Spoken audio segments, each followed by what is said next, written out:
ஒரு தங்கத்தை வடிவமைக்கிறதுக்கு இரும்பு சுத்தியால் தான் அடிப்பாங்க. அதே இரும்பை வடிவமைக்கிறதுக்கு அதே இரும்பால் தான் அடிப்பாங்க. ஆனால் தங்கத்தை வடிவமைக்கும் பொழுது அந்த தங்கம் வந்து பார்த்திங்கன்னா சத்தமே இல்லாமல் இருக்கும். ஆனால் இரும்பை அடிக்கும் பொழுது பார்த்திங்கன்னா இரும்பு சத்தம் கொடுத்துட்டே இருக்கும். அப்போ இந்த தங்கம் பார்த்துட்டே இருந்துச்சாம். பார்த்துட்டே இருந்துட்டு இரும்புகிட்ட போய் கேட்டிருக்குது, என்னையே இவ்வளோ அடி அடிக்கிறாங்களே, நான் அமைதியாக இருக்கேன், ஆனால் உன்னை வந்து அடிக்கும்பொழுது மட்டும் நீ ஏன் ஊரையே கூட்டுற அப்படின்னு சொல்லி கேட்டிருக்கு. அதுக்கு அந்த இரும்பு சொல்லியிருக்கு, உன்னை அடிக்கக்கூடியவன் வந்து பார்த்தீங்கன்னாக்கா உனக்கு சம்மந்தம் இல்லாதவன், ஆனால் என்னை அடிக்கிறது என்னோட இனம்.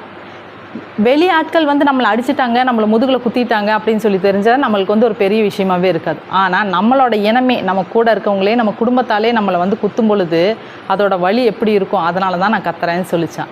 இதுலேருந்து என்ன தெரியுது உங்களுக்கு? என்னன்னா, என்னதான் நம்ம சொந்த பந்தமாக இருந்தாலும், என்னதான் கூட பிறந்தவங்களாக இருந்தாலும், ஏன் நம்ம பெத்த பிள்ளைங்களாகவே இருந்தால் கூடி வந்து பார்த்திங்கன்னா எல்லாமே வந்து ஒரு லிமிட்டாக வச்சு தள்ளி தள்ளி நின்றுக்கணும். இல்லைன்னு சொல்லி கேட்டிங்கன்னாக்கா இந்த மாதிரி தான் வரவும் போகிறவனெல்லாம் இப்போ நம்மளை குத்திக்கிட்டே இருப்பான், நம்ம அடி வாங்கிட்டே இருக்கணும், வலிச்சுக்கிட்டே இருக்கும், நம்ம வாழ்க்கை முழுக்க அழுதுகிட்டே இருக்கும். கரெக்டு தானே? கரெக்டுனா கமெண்ட் பண்ணுங்கள்.